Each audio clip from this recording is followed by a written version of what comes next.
মা, বাজার থেকে দেখো কি সুন্দর টাটকা লাউ শাক এনেছি। এই লাউ শাক দিয়ে চিংড়ি ভাপার রেসিপিটা আজকে বানাবে? হ্যাঁ, বানাবো না কেন, তবে আমার স্টাইলে। তাহলে চলো বন্ধুরা, তোমাদের শিখিয়ে দিই লাউ পাতায় চিংড়ি ভাপা।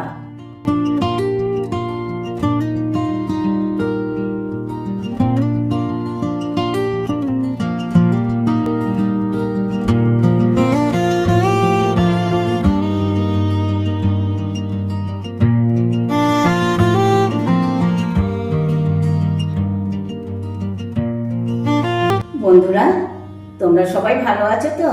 তবে আমি কিন্তু খুব ভালো আছি। তাহলে চলো এখান থেকে কিছু লাউ পাতা ছিঁড়ে নিই। এই কটা ছিঁড়ে নিলাম।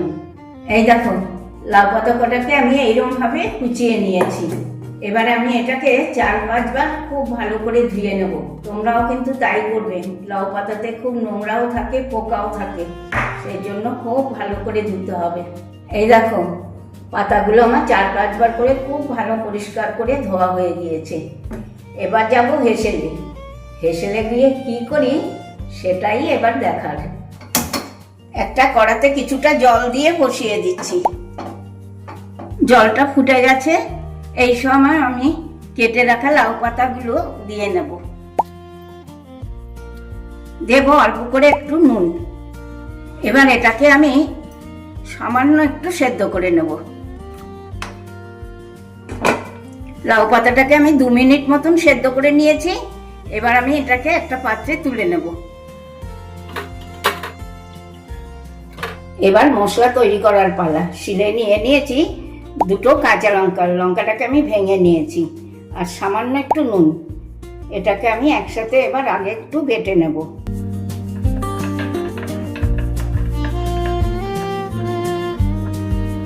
লঙ্কাটা বাটা হয়ে গিয়েছে।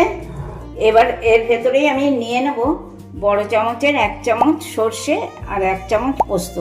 এটাকেও আমি এর সাথে একসাথে করে বেটে নেব।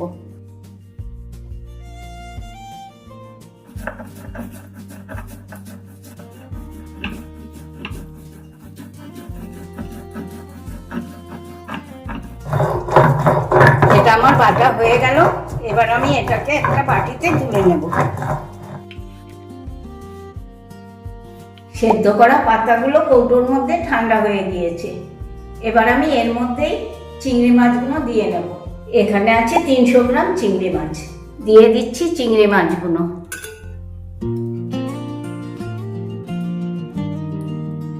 এবার আমি একের পর এক মশলাগুলো দিয়ে মাছ আর পাতাটাকে খুব ভালো করে মেখে নেব।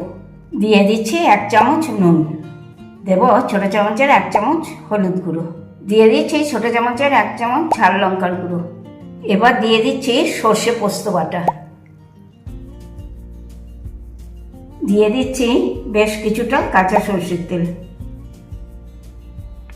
এবার এটাকে আমি খুব ভালো করে মেখে নেব।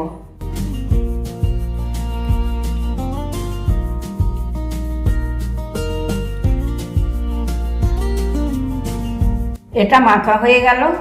2 মিনিট আমি রেখেও দিয়েছিলাম। এবার আমি এর ওপরে আবারও দিয়ে নিচ্ছি কিছুটা কাঁচা সর্ষের তেল। এবার এর ওপরে দিয়ে নিচ্ছি 2 কাঁচা লঙ্কা।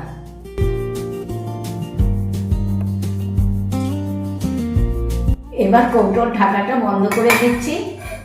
তারপর জলে ভাপিয়ে নেওয়ার পালা। বসিয়ে দিচ্ছি জল দিয়ে একটা কড়া।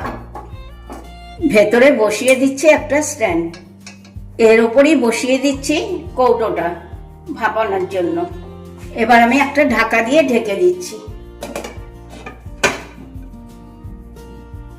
এটাকে আমি 15 থেকে 20 মিনিট ভাপিয়ে নেব। আর এটাকে কিন্তু তোমরা মিডিয়াম ফ্লেমেই রাখবে।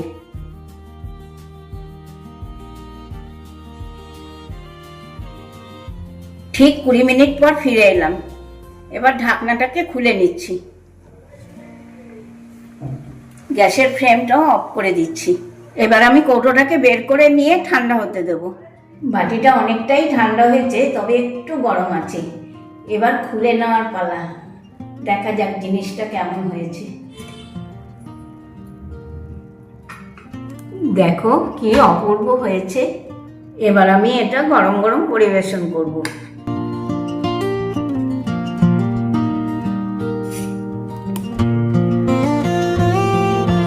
কি বন্ধুরা, আমার আজকের এই রেসিপিটা তোমাদের ভালো লেগেছে তো? একদিন গরম ভাতের সাথে বানিয়ে নাও, খেতে দারুণ লাগবে। আর তোমাদের যদি ভালো লেগে থাকে এই ভিডিওটা, তাহলে ফেসবুক ইউটিউবে একটা লাইক একটু কমেন্ট করে জানিও, সঙ্গে শেয়ারও করা চাই কিন্তু। মনে আছে নিশ্চয়ই মুখার্জি কিচেন। তাহলে আজকে আসি, টাটা, বাই বাই। তোমরা সবাই ভালো থেকো, সুস্থ থেকো। নেক্সট দিন আবার চলে আসবো নতুন নতুন রেসিপি নিয়ে।